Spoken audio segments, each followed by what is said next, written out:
Middle east में चल रही जंग अब एक ऐसे मोड़ पर पहुंच गई है जहां इसका असर अब पूरी दुनिया पर दिखाई देने लगा है। अमेरिका और इजराइल की ओर से ईरान के खिलाफ जारी सैन्य कार्रवाई के बीच अब एक ऐसा हमला सामने आया है जिसने भारत समेत कई देशों की चिंता बढ़ा दी है। अमेरिकी मीडिया रिपोर्ट्स के अनुसार अमेरिकी फाइटर जेट्स ने ईरान के Chabahar free trade industrial zone के पास मौजूद सैन्य ठिकानों को निशाना बनाया। बताया गया कि चाबहार के पास पहाड़ी इलाके में जोरदार धमाके की आवाज सुनी गई। यह हमला ऐसे समय में हुआ जब ईरान और अमेरिका के बीच तनाव पहले से ही चरम पर है और पूरा खाड़ी क्षेत्र युद्ध के साए में है। चाबहार पोर्ट सिर्फ एक साधारण बंदरगाह नहीं है, ये भारत, ईरान और पूरे मध्य एशिया की भू राजनीतिक रणनीति का अहम हिस्सा है। ये पोर्ट गल्फ ऑफ ओमान के किनारे स्थित है। जहाजों को स्टेट ऑफ हॉर्मोज से होकर गुजरने की जरूरत नहीं पड़ती। भारत ने पिछले वर्षों में इस प्रोजेक्ट में भारी निवेश किया है। भारत के लिए चाबहार का मतलब है अफगानिस्तान और मध्य एशिया तक सीधा व्यापारिक रास्ता, पाकिस्तान को बाईपास करके। भारत की सरकारी company India ports global limited इस बंदरगाह के संचालन में बड़ी भूमिका निभा रही है और साल 2024 में भारत ने इसके लिए 10 साल का समझौता किया।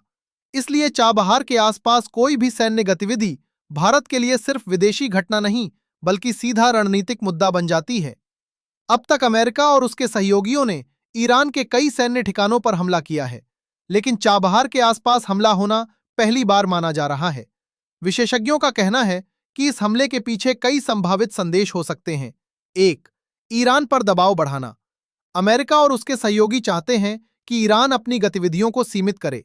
2. खाड़ी क्षेत्र में सैन्य ताकत दिखाना। यह संकेत देने के लिए कि अमेरिका और उसके साझेदार युद्ध में सक्षम हैं। 3. वैश्विक संदेश। यदि ईरान समुद्री रास्तों को बंद करने की कोशिश करता है तो उसके रणनीतिक इलाकों को भी निशाना बनाया जा सकता है। यानी यह हमला सिर्फ सैन्य कार्रवाई नहीं बल्कि भू राजनीतिक संदेश भी माना जा रहा है। अंतर्राष्ट्रीय प्रतिक्रिया। अमेरिका चाहता था कि उसके सहयोगी देश भी इस मिशन में शामिल हों, लेकिन कई बड़े देशों ने सावधानी भरा रुख अपनाया। जापान ने साफ कहा कि फिलहाल वो अपनी नौसेना नहीं भेजेगा। ऑस्ट्रेलिया ने भी सीधे हस्तक्षेप से दूरी बनाई। फ्रांस और ब्रिटेन ने युद्धपोत भेजने से इनकार किया। इन देशों का मानना है कि सीधे सैन्य हस्तक्षेप से हालात और ज्यादा बिगड़ सकते हैं। भारत के लिए राहत की बात यह है कि 2 भारतीय गैस टैंकर भारी मात्रा में एलपीजी लेकर इस खतरनाक समुद्री रास्ते से सुरक्षित गुजरने में सफल रहे। हालांकि चाबहार के पास हमले की खबर भारत के लिए गंभीर संकेत है। यह सिर्फ ईरानी हमला नहीं बल्कि भारत की रणनीतिक सुरक्षा और आर्थिक योजनाओं से जुड़ा मामला बन जाता है। चाबहार पोर्ट भारत और मध्य एशिया के बीच सीधा कनेक्शन बनाने का केंद्र है। अगर इस इलाके में संघर्ष बढ़ता है तो इसका असर सीधे भारत की व्यापारिक और ऊर्जा सुरक्षा रणनीतियों पर पड़ेगा। विशेषज्ञों का मानना है कि चाबहार पर हमला इस बात का संकेत है कि मिडिल ईस्ट में युद्ध अब अपेक्षाकृत सुरक्षित क्षेत्रों तक पहुंच चुका है। ऊर्जा व्यापार पर असर। खाड़ी क्षेत्र में संघर्ष बढ़ने से तेल और गैस की कीमतों में तेजी आ सकती है। समुद्री सुरक्षा पर असर। खाड़ी से गुजरने वाले जहाजों के लिए खतरा बढ़ सकता है। भारत की रणनीति पर असर। चाबहार पोर्ट के महत्व को देखते हुए भारत को अपनी कूटनीतिक और व्यापारिक रणनीति पर दोबारा ध्यान देना होगा। क्या यह हमला सिर्फ सैन्य कार्रवाई था? चाबहार पर हुआ यह हमला केवल सैन्य कार्रवाई नहीं माना जा रहा है। इसके पीछे एक भू राजनीतिक संदेश छिपा हो सकता है। 1.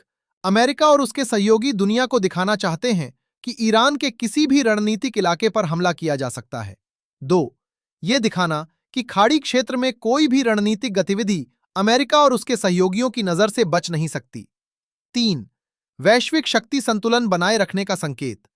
मिडिल ईस्ट में चल रही यह जंग अब केवल ईरान और अमेरिका तक सीमित नहीं रह गई है। ऊर्जा, व्यापार और समुद्री सुरक्षा से जुड़ी वजहों के कारण अब पूरी दुनिया की नजर इस संघर्ष पर टिकी हुई है। अब सबसे बड़ा सवाल यही है, क्या भारत को अमेरिका को लेकर कोई कार्रवाई करनी चाहिए? आपका क्या कहना है? हां या ना में कमेंट कर अपनी राय जरूर दें।